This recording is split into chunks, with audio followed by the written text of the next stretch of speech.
It's one more reason why she should be disqualified to be the next president of the United States. You had once said you support the Trans-Pacific Partnership in a tweet.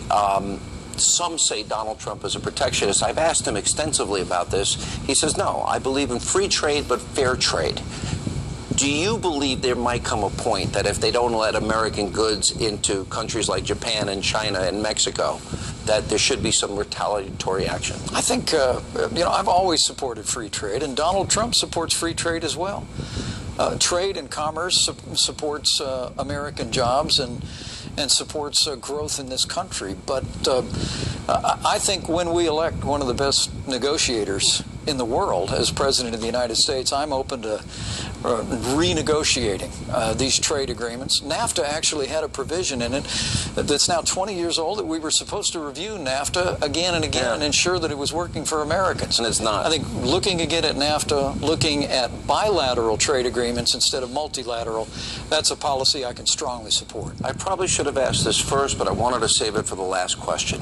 At some point, if you are the vice president, God forbid, I hope I'm wrong, I hope it never happens, but it may very well, a Pearl Harbor, a 9/11, some type of financial collapse, what do you view as the role for you as vice president, and are you ready on day one to serve in that position? I think the priorities of the next president are the priorities of the vice president. My job would be, having lived through a couple of those moments. I was in Washington, D.C. and battled against the Wall Street bailout. My first year in Congress, I was there on 9/11 when the Pentagon was attacked. I was in this city just a few short days later and stood at ground zero. I think being able to stand next to the president, to support him, to encourage him, to help implement his policies, to connect to the Congress, and most importantly, the American people, is a job I would relish. I would approach it when you with disagree sincerity with him. and prayer. What do you do when you disagree?